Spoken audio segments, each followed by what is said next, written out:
मेरे साथ जुड़ें क्योंकि मैं अपनी सर्वकालिक पसंदीदा कहानी साझा करने की चुनौती में उतरता हूँ और मैं चाहता हूँ कि आप भी अपनी कहानी साझा करें। कहानी सुनाना हमारे जीवन का एक बड़ा हिस्सा है। हमारे माता पिता द्वारा बताई गई सोते समय की कहानियों से लेकर फिल्मों, उपन्यासों और यहाँ तक कि वास्तविक जीवन के अनुभवों तक कहानियाँ आकार देते हैं कि हम कौन हैं। लेकिन ऐसी कहानी के बारे में ऐसा क्या है जिसे हमारे दिलों में बसा देता है? शायद ये वे पात्र हैं जिनसे हम संबंधित हैं, वे रोमांच है जिनका हम सपना देखते हैं, या वे भावनाएं हैं जो हमें स्वयं की याद दिलाती हैं। जब कोई कहानी हमसे जुड़ती है, ऐसा इसलिए होता है क्योंकि ये हमारी अपनी यात्रा को प्रतिबिंबित करती है। क्या आप जानते हैं कि कहानियों का जवाब देने के लिए हमारा दिमाग वायर्ड है? जब हम एक अच्छी कहानी सुनते हैं तो हमारी भावनाएं सक्रिय हो जाती हैं, जैसे कि हम इसके अंदर रह रहे हैं। इसलिए तथ्य हमें सूचित कर सकते हैं, लेकिन कहानियां हमें बदल देती हैं। बेशक हर कहानी हर किसी से नहीं जुड़ती।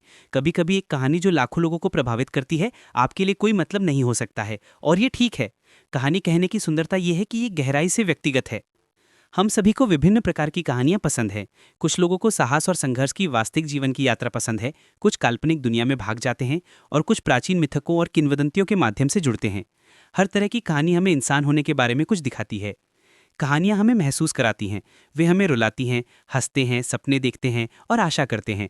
वे हमें चुनौती देते हैं कि हम दुनिया को कैसे देखते हैं, और हमें एक दूसरे को बेहतर तरीके से समझने में मदद करती हैं। एक तरह से कहानियाँ सिर्फ हमारा मनोरंजन नहीं करती हैं, वे हमारी आत्माओं को जोड़ती हैं।